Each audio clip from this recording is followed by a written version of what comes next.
السلام عليكم ورحمة الله وبركاته. إن الحمد لله وحده والصلاة والسلام على من لا نبي بعده. أما بعد فأعوذ بالله من الشيطان الرجيم. بسم الله الرحمن الرحيم. قل يا عبادي الذين أسرفوا على أنفسهم لا تقنطوا من رحمة الله إن الله يغفر الذنوب جميعا إنه هو الغفور الرحيم. وقال رسول الله صلى الله عليه وسلم إن الله لا يطلع إلى خلقه في ليلة النصف من شعبان فيغفر لجميع خلقه إلا لمشرك أو مشاحن أو كما قال عليه الصلاة والسلام. الحمد لله.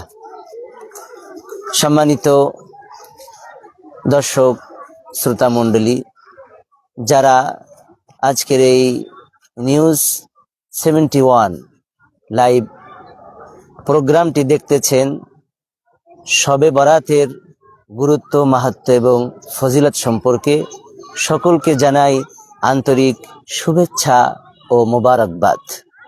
আমরা আজকে যেহেতু শবে বরাত, সূর্য অস্তমিত হওয়ার সাথে সাথেই শবে বরাত শুরু হবে, তাই আজকে আমরা কি করব এবং কি আমাদের জন্য বর্জনীয় এবং এই শবে বরাতের গুরুত্ব, মাহাত্ম্য, ফজিলত সম্পর্কে জেনে নেব ইনশাআল্লাহ।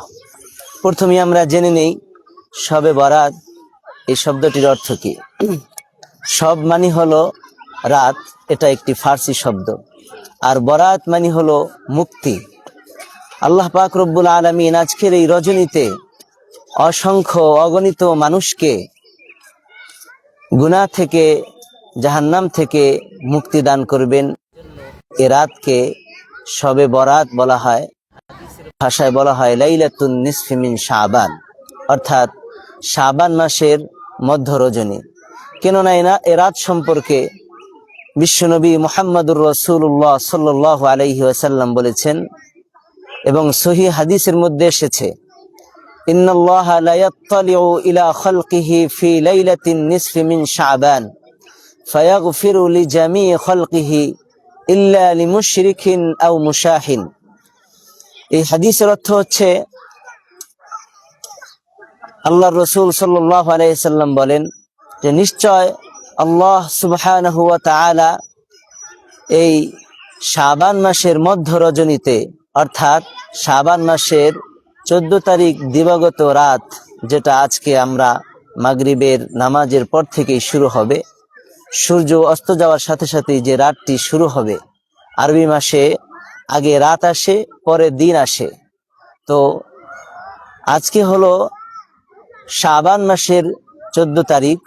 তো আজকের সূর্য অস্ত যাওয়ার সাথে সাথেই যে রাতটি আসতেছে, সেই রাতটি হচ্ছে শাবান মাসের 15 তারিখের রাত। তো সেই হিসেবে হাদিসের মধ্যে এসেছে যে এই শাবান মাসের মধ্য রজনীতে আল্লাহ সুবহানাহু ওয়া তাআলা মাখলুকের প্রতি বিশেষ দৃষ্টি নিবন্ধন করেন, দৃষ্টি দেন। হাদিসের ভাষায় এভাবে এসেছে, ইন্নাল্লাহা লা ইয়াত্তালিউ ইলা খালকিহি ফি লাইলাতিন নিসফি মিন শাবান, অর্থাৎ শাবান মাসের মধ্য রজনীতে আল্লাহ সুবহানাহু ওয়া তাআলা সমগ্র মাখলুকের দিকে দৃষ্টি দেন। যেমন আমরা অনেক সময় যারা দুনিয়ার বিবেচনায় যারা বড় বড় নেতা, তাদের দৃষ্টি আকর্ষণ করি, অর্থাৎ তারা যদি আমাদের দিকে দৃষ্টি দেয় তাহলে আমরা সেটাকে ধন্য মনে করি। তো আল্লাহ পাক রব্বুল আলামিন আজকের এই রজনীতে সমস্ত মাখলুকের প্রতি, সমস্ত মানুষের প্রতি বিশেষভাবে দৃষ্টি দান করবেন। হাদিসের ভিতরে এরপরে এসেছে, ফায়াগফিরু লিজামিই খালকিহি ইল্লা লিমুশরিকিন আও মুশাহিন। এরপর আল্লাহ সুবহানাহু ওয়া তাআলা সমস্ত মাখলুককে, অর্থাৎ সমস্ত মানুষকে আল্লাহ তাআলা মাফ করে দেন, তবে 2 শ্রেণীর ব্যক্তিকে আল্লাহ তাআলা মাফ করেন না। এই হাদিসের মধ্যে 2 শ্রেণীর কথা উল্লেখ করেছেন। 1 নম্বর হচ্ছে মুশরিক, যারা শিরক করে, আল্লাহ তাআলার সাথে অংশীদার স্থাপন করে, আল্লাহ তাআলা তাদেরকে মাফ করেন না। 2 নম্বর হচ্ছে যারা হিংসা বিদ্বেষ পোষণ করে, এদেরকেও আল্লাহ পাক রব্বুল আলামিন মাফ করেন না। তাহলে এই হাদিস থেকে আমরা যে 3টি বিষয় জানতে পারলাম, 1 নম্বর হচ্ছে আল্লাহ তাআলা মাখলুকের প্রতি দৃষ্টি দিবেন। সুতরাং সকলেই আমরা আল্লাহ তাআলার সেই দৃষ্টি নেবার জন্য আমরা কায়মনোবাক্যে এবং ইখলাসের সাথে ইবাদত করার জন্য আমরা 1 নম্বরে নিয়াত করব। 2 নম্বরে এসেছে ফায়াগফিরু লিজামি খালকিহি, আল্লাহ পাক রব্বুল আলামিন সমস্ত মাখলুককে মাফ করে দেন। সুতরাং আল্লাহ তাআলা মাফ করার জন্য আজকে তিনি মানুষকে ডাকবেন। অন্য হাদিসের মধ্যে এসেছে হযরত আলী রাদিয়াল্লাহু তাআলা থেকে বর্ণিত, আন আলী ইবনে আবি তালিব রাদিয়াল্লাহু তাআলা আনহু قال قال رسول الله صلى الله عليه وسلم إذا كانت ليلة النصف من شعبان فقوموا ليلها وصوموا نهارها فإن الله سبحانه وتعالى ينزل لغروب الشمس إلى سماء الدنيا فيقول ألا من مستغفر فأغفر له ألا من مسترزق فأرزقه ألا من مبتل فأعافيه। হযরত আলী রাদিয়াল্লাহু তাআলা থেকে বর্ণিত, রাসূলুল্লাহ সাল্লাল্লাহু আলাইহি সাল্লাম ইরশাদ করেন যে যখন শাবান মাসের মধ্য রজনী হয়, অর্থাৎ শাবান মাসের 14 তারিখ দিবাগত রাত আসে, তখন আল্লাহ সুবহানাহু ওয়া তাআলা ইয়ানজিলু লিগুরুবিশ শামসি ইলা সামাইদ দুনিয়া, সূর্য অস্তমিত হওয়ার সাথে সাথে দুনিয়ার যে প্রথম আসমান আছে এই আসমানে চলে আসেন। এরপরে মানুষদেরকে ডাকতে থাকেন, আলা মিন মুস্তাগফিরিন, আছো কি কোনো গুনাহগার ব্যক্তি যে গুনাহ করেছো, আমি আল্লাহ তাআলার কাছে গুনাহ থেকে মাপ চাও, আমি আল্লাহ তাআলা তোমার জীবনের সমস্ত গুনাহ মাফ করে দিব। আলা মিন মুস্তারজিকিন, আছো কি কোনো রিজিক চানেওয়ালা ব্যক্তি যে তোমার রিজিকের প্রয়োজন, তো আল্লাহ পাক রব্বুল আলামিন এভাবে ডাকতে থাকেন যে আমি তোমাকে রিজিক দান করব, আমার কাছে রিজিক চাও। এরপরে আল্লাহ তাআলা আরো বলেন, আলা মিন মুবতালিন ফাউআফিয়াহ, আছো কি কোনো বিপদগ্রস্ত ব্যক্তি যে বিপদের মধ্যে আছো, আমি আল্লাহকে ডাকো, আমি আল্লাহ তোমার ডাকে সাড়া দিব। কোরআনে কারীমের ভিতরে আল্লাহ তাআলা একথার শিক্ষা দিয়েছেন, উদউনি আস্তাজিব লাকুম, যে বান্দারে তোমরা আমি আল্লাহকে ডাকো, আমি তোমাদের ডাকে সাড়া দিব। সুতরাং যে কোনো বিপদ আপদে রোগ শোকে আমরা আল্লাহকে ডাকবো, আল্লাহ তাআলার কাছ থেকে আমরা চেয়ে নিব। তো এই হাদিসের মধ্যে এসেছে এভাবে আলা কাজা হাত্তা তাতলু আল ফজর, এভাবে ফজর উদিত হওয়া পর্যন্ত, অর্থাৎ ফজর নামাজ পর্যন্ত আল্লাহ পাক রব্বুল আলামিন এভাবে ডাকতেই থাকবেন। বিভিন্ন প্রয়োজনের কথা উল্লেখ করে করে আল্লাহ তাআলা ডাকবেন। কার কি প্রয়োজন আমি আল্লাহ তাআলার কাছে চাও, আমি আল্লাহ তাআলা তোমাকে দিব। সুতরাং আজকের দিনে আল্লাহ তাআলা দেওয়ার জন্য মানুষদেরকে ডাকবেন। দুনিয়ার মানুষ তো অপরাধীকে সাজা দেওয়ার জন্য ডাকে, কিন্তু আল্লাহ তাআলা এত বড় রহমান, এত বড় রহিম, এত বড় দয়ালু, এত বড় পরম করুণাময় যে তিনি বান্দাদেরকে মাফ করার জন্য আল্লাহ তাআলা আজকে ডাকবেন। সূর্য অস্ত যাওয়ার সাথে সাথেই আল্লাহ তাআলা দুনিয়ার এই প্রথম আসমানে এসে ডাকতে থাকবেন যে কে আছো গুনাহগার, আমি আল্লাহ তাআলার কাছে মাফ চাও, আমি আল্লাহ মাফ করে দিব। কে আছো তোমার রিজিকের প্রয়োজন, আমার কাছে চাও, আমি আল্লাহ তাআলা তোমাকে রিজিক দান করব। কে আছো বিপদগ্রস্ত, রোগ শোকে ভুগছো, আমি আল্লাহ তাআলার কাছে তুমি তোমার রোগ থেকে শেফা চাও, মুক্তি চাও, আমি আল্লাহ তাআলা তোমাকে রোগ থেকে বিপদ থেকে আমি আল্লাহ তোমাকে মুক্তি দেব। এভাবে আজকের রাতটাই হলো মুক্তির রজনী, এজন্য এই রাতকে বলা হয় শবে বরাআত, অর্থাৎ মুক্তির রজনী, ক্ষমার রজনী। সুতরাং আজকে আমরা আল্লাহ তাআলার কাছ থেকে ক্ষমা চেয়ে নিব, আল্লাহ তাআলা ক্ষমা দেওয়ার জন্য আজকে তৈয়ার। সুতরাং আজকের রাতের 1 নম্বর যে কাজটা, সে কাজটা হলো যে আমরা সকলেই নিয়াত করব যে আজকে আমরা আল্লাহ তাআলার কাছ থেকে আমাদের কৃতকর্মের প্রতি লজ্জিত হয়ে আমরা গুনাহগুলোকে আজকে মাফ করিয়ে নিব ইনশাআল্লাহ।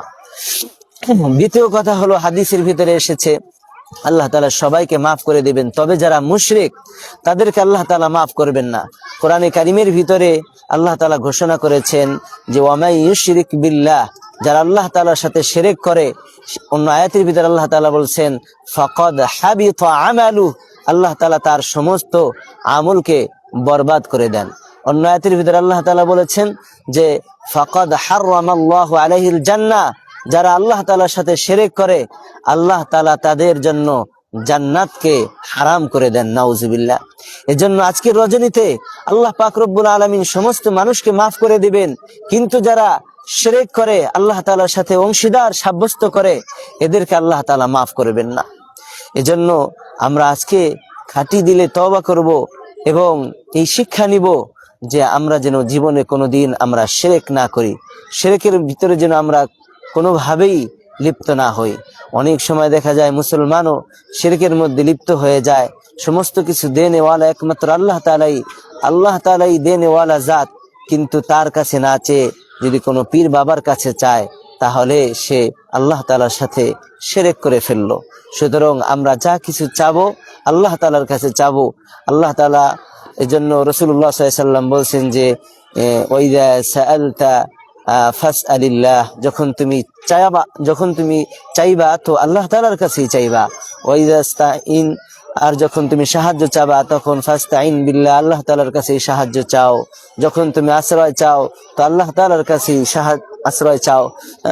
দুনিয়ার কোনো মানুষের কাছে আশ্রয় চাওয়া যাবে না, সমস্ত কিছু আশ্রয় দেনেওয়ালা একমাত্র আল্লাহ তাআলাই।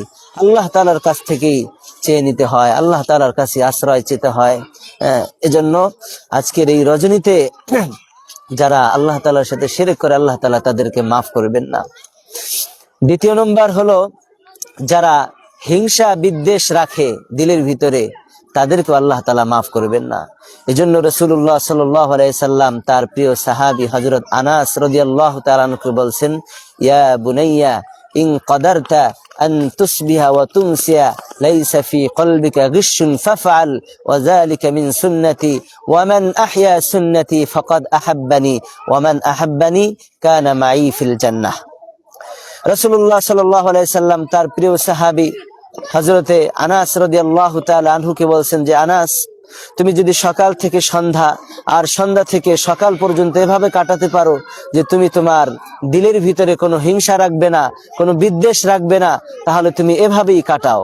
হ্যাঁ, ওয়াযালিকা মিন সুন্নতি, আর এটা আমার অনেক বড় একটি সুন্নাত। ওয়া মান আহইয়া সুন্নতি ফাকাদ আহাব্বানি, আর যে আমার একটা সুন্নাতকে জিন্দা করলো সে আমি নবীকে ভালোবাসলো। ওয়া মান আহাব্বানি কানা মাই ফিল জান্নাহ, আর যে আমি নবীকে ভালোবাসলো সে আমার সাথেই কাল কিয়ামতের ময়দানে জান্নাতের ভিতরে থাকবে। সুবহানাল্লাহ। সুতরাং দুইটা হাদিস আপনাদের সামনে আমি পেশ করলাম।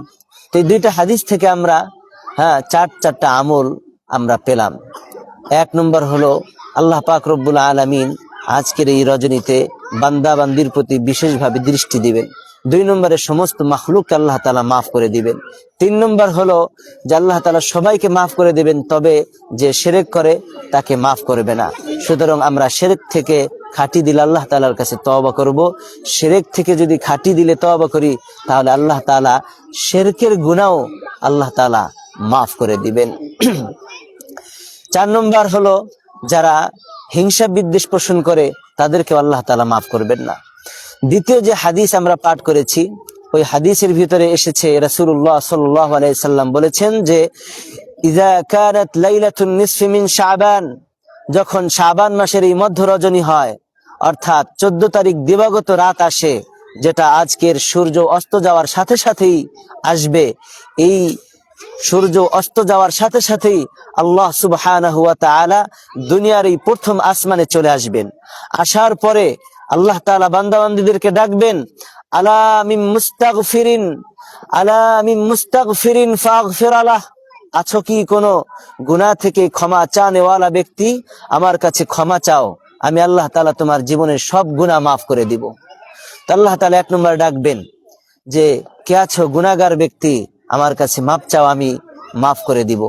দুই নম্বরে ডাকবেন আলা মিন মুস্তারজিকিন ফারজুকাহ, যে কে আছো তোমার রিজিক লাগবে, তোমার কি প্রয়োজন, আমি আল্লাহ তাআলার কাছে চাও। যুবক ভাইয়েরা এবং বৃদ্ধ যারা শুনছেন এবং ছোট ছোট কচিকাচা মাসুম বাচ্চা তোমরা যারা সরাসরি দেখতেছো, আমি তোমাদেরকেও বলি যে তোমাদের কি প্রয়োজন? তোমরা যদি পড়ালেখা করো, তোমাদের ব্রেন প্রয়োজন। তোমরা যদি ভালো ফলাফল করতে চাও, তাহলে আল্লাহ তাআলার কাছে চাও। তা আল্লাহ তাআলা এই হাদিসের ভিতরে রাসূলুল্লাহ সাল্লাল্লাহু আলাইহি সাল্লাম সংবাদ দিয়েছেন যে আল্লাহ তাআলা ডাকতে থাকবেন, কার কি প্রয়োজন, তোমার কি প্রয়োজন বলো। হ্যাঁ, আল্লাহ তাআলা কেমন যেন প্রত্যেকটা জাতি গোষ্ঠীকে আজকে ডাকবেন, হে বৎসরা তোমাদের কি প্রয়োজন, আমি আল্লাহ তাআলার কাছে চাও। হে যুবক শ্রেণীরা, তোমাদের কি প্রয়োজন, আমি আল্লাহ তাআলার কাছে চাও। হে বৃদ্ধ যারা আছো, যারা এরকম ভাবে নারী পুরুষ নির্বিশেষে প্রত্যেকটা মানুষকে কেমন যেন নাম ধরে ধরে আজকে আল্লাহ পাক রব্বুল আলামিন ডাকবেন। এজন্য প্রত্যেকটা মানুষের আজকে আমাদের সজাগ থাকা দরকার, সজাগ থাকা চাই। হ্যাঁ, চোখ কান খোলা রাখা চাই যে আজকে রাত যেমন মহিমান্বিত ইবাদতের রজনী, ঠিক তেমনি ভাবে আজকের রাতে যদি আমরা অন্যায় করি, অবিচার করি, গুনাহের কাজ করি, সেই অন্যায়টাও কিন্তু অনেক বড় অন্যায় হবে। সুতরাং আজকের রাতকে আমরা ইবাদতের রাত বানাবো। আকাবির যারা, আসলাফ যারা, বুজুর্গান ইকরাম যারা, তারা আমাদেরকে যেভাবে শিক্ষা দিয়েছেন, আজকের রাতটা হলো ইবাদতের রাত, কোরআন তেলাওয়াতের রাত, জিকির আজকারের রাত, তওবার রাত, আল্লাহ তাআলার কাছ থেকে ক্ষমা নেওয়ার রাত। এই সমস্ত ইবাদত যেগুলো আমরা হাদিসের মধ্যে এবং আকাবির আসলাফ বুজুর্গদের জীবনী থেকে যেগুলো আমরা পেয়েছি, তাদের কিতাব এবং হাদিসের কিতাব এবং ইসলামী ইতিহাসের প্রতিটি পাতা পাতা খুললে আমরা এই সমস্ত আমল দেখতে পাই। কিন্তু বর্তমান দেখা যাচ্ছে আমরা এমন একটি মডেল রেখে যাচ্ছি যে আমাদের থেকে মানুষ শিক্ষা নিতেছে যে শুধু জাকজমক করা আর পটকা ফুটানো, এরপরে খিচুড়ির আয়োজন করা, রাতটাকেই নষ্ট করে দেওয়া। এটা আমরা শিখতেছি, আমাদের ভবিষ্যৎ প্রজন্ম যারা, তাদেরকে আমরা এটা শেখাইতেছি। কিন্তু আমাদের আকাবির আসলাফ যারা ছিল, কোরআন এবং হাদিসের আলোকে এবং সাহাবাদের জীবন চরিত দেখলে, হাদিসের পাতা খুললে আমরা দেখতে পাই যে তারা আমাদেরকে কি শিক্ষা দিয়ে গিয়েছেন। তারা আমাদেরকে শিক্ষা দিয়েছেন যে এই রাতে আল্লাহ তাআলার কাছ থেকে বেশি বেশি কান্নাকাটি করা, রোনা জারি করা এবং ইবাদত করা, নামাজ পড়া, লম্বা লম্বা কিরাত, লম্বা লম্বা সেজদা, লম্বা লম্বা তেলাওয়াত। রাসূলুল্লাহ সাল্লাল্লাহু আলাইহি সাল্লামের একটি হাদিস মনে পড়ে গেল। আম্মা জান আয়েশা সিদ্দিকা রাদিয়াল্লাহু তাআলা আনহা বলেন যে এই শাবান মাসের 14 তারিখ দিবাগত রাত্রে রাসূলুল্লাহ সাল্লাল্লাহু আলাইহি সাল্লাম বিছানা থেকে আস্তে উঠে গেলেন। উঠে তিনি দীর্ঘক্ষণ নামাজ পড়লেন, দীর্ঘ বড় কিরাত পড়লেন এবং লম্বা সেজদায় চলে গেলেন।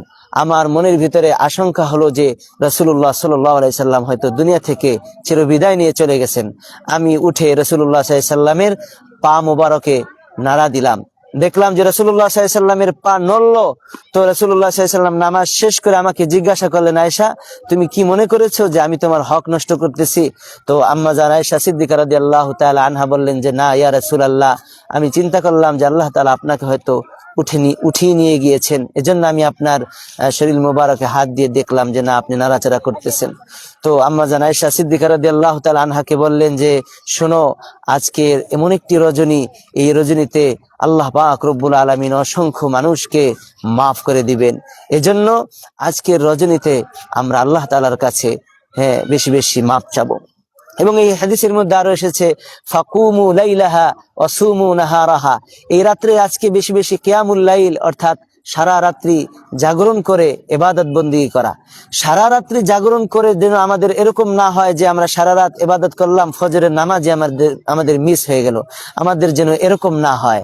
বরঞ্চ হাদিসের মধ্যে আরো সুসংবাদ এসেছে, যেই ব্যক্তি এশার নামাজ জামাতের সাথে আদায় করলো এবং ফজরের নামাজ জামাতের সাথে আদায় করলো, সে সারা রাত্র ইবাদত করার সমান সওয়াব পেয়ে গেল। আমরা এই হাদিসের উপর ভরসা করে শুধু এশার ফজর পরেই ক্ষান্ত হব না। আমাদের সাধ্য অনুযায়ী আমাদের শরীরে যতটুকু কুলায় আমরা 4 রাকাত, 8 রাকাত, 10 রাকাত নফল নামাজ, 2 রাকাত করে আমরা নফল নামাজ পড়ব। সুতরাং আজকের এই আলোচনা থেকে আমরা যা কিছু শিক্ষা পেলাম, 1 নম্বর হলো আমরা আল্লাহ তাআলার কাছে মাপ চাবো, আল্লাহ তাআলার কাছ থেকে আমাদের গুনাহ থেকে ক্ষমা চাবো, তওবা করব, ইস্তেগফার করব। সবচেয়ে একটা একটা ইস্তেগফার আছে সাইয়্যিদুল ইস্তেগফার। এই ইস্তেগফার যদি কোনো ব্যক্তি একবার পাঠ করে, তার গুনাহ যদি সমুদ্রের ফেনা পরিমাণও হয়, তাহলে আল্লাহ তাআলা মাফ করে দিবেন। এই ইস্তেগফারকে বলা হয় সাইয়্যিদুল ইস্তেগফার, সমস্ত ইস্তেগফারের সর্দার। ইস্তেগফারটি হলো আল্লাহুম্মা আনতা রাব্বি লা ইলাহা ইল্লা আনতা খলাকতানি ওয়া আনা আবদুকা ওয়া আনা আলা আহদিকা ওয়া ওয়া'দিকা মাস্তাতাতু আউযু বিকা মিন শাররি মা সানাতু আবুউ লাকা বিনি'মাতিকা আলাইয়া ওয়া আবুউ লাকা বিযামবি ফাগফিরলি ফাইন্নাহু লা ইয়াগফিরুয যুনুবা ইল্লা আনতা। তাহলে আমরা এই সমস্ত ইবাদত গুলো করব। 1 নম্বর তওবা, ইস্তেগফার, রোনাজারি, কান্নাকাটি, বেশি বেশি নফল নামাজ, কোরআন তেলাওয়াত, জিকির আজগার, সালাতুত তাসবিহ নামাজ পড়তে পারি। বিভিন্ন জাল কিতাবের ভিতরে এবং মুকসিদুল মুমিনিন নামক কিতাবের ভিতরে অনেক জাল রেওয়ায়াত আছে, এগুলো দেখে দেখে অনেক মানুষ ভুল আমল করে। যেমন ওই সমস্ত কিতাবের মধ্যে আছে যে 2 রাকাত নামাজ এত এত সূরা দিয়ে এই সূরা দিয়ে পড়তে হবে। এই সমস্ত আমলের কোনো ভিত্তি নাই, বরঞ্চ স্বাভাবিকভাবে আমরা যেভাবে নফল নামাজ পড়ি 2 রাকাত করে যে কোনো সূরা দিয়ে আমরা পড়তে পারবো। বিভিন্ন সময় দেখা যায় শবে কদর এবং শবে বরাত এর অনেক মানুষ অনেক আমল ইবাদত বানিয়ে নেয়, এবং হিন্দু সংস্কৃতি থেকেও অনেক ইবাদত আমাদের এই ইবাদতের ভিতরে, আমাদের এই মুসলিম সমাজের ভিতরে মানুষ ঢুকিয়ে দিয়েছে। যেমন আলোকসজ্জা করা এবং সাজগোজ করা। হিন্দুদের একটা আকীদা হলো যে এই রাত্রে মৃত্যু মানুষের রূহগুলো মানুষের ঘরে আসে, এজন্য অনেক সমাজে দেখা যায় যে ঘর বাড়িগুলো আলোকসজ্জা করে, ঝাড়বাতি দিয়ে সাজায়, এরপরে নিজেরা গোসল টোসল ইত্যাদি করে সাজে এই নিয়তে। বরঞ্চ না, আমরা যারা গোসল করব এই নিয়তে গোসল করব যে আমরা পরিপাটি হয়ে ইবাদত বন্দি করব। আমরা এই সমস্ত যে সমস্ত বিষয়গুলো বর্জনীয়, এই সমস্ত বর্জনীয় বিষয়, যেমন আলোকসজ্জা, সময় অপচয় করা, বিভিন্ন তবারক ইত্যাদি ভোজন করা, এগুলো না করে আমরা আজকের এই রজনীটা ইবাদত বন্দি করে কাটানোর চেষ্টা করব। নফল নামাজ, কোরআন তেলাওয়াত, জিকির আজকার, তওবা, ইস্তেগফার, এবং আগামীকাল রোজা রাখবো। আল্লাহ পাক রব্বুল আলামিন আমাদেরকে এই সমস্ত আমলগুলো করার তৌফিক দান করেন। আমিন। ওয়া আখির দাওয়ানা আলহামদুলিল্লাহি রাব্বিল আলামিন।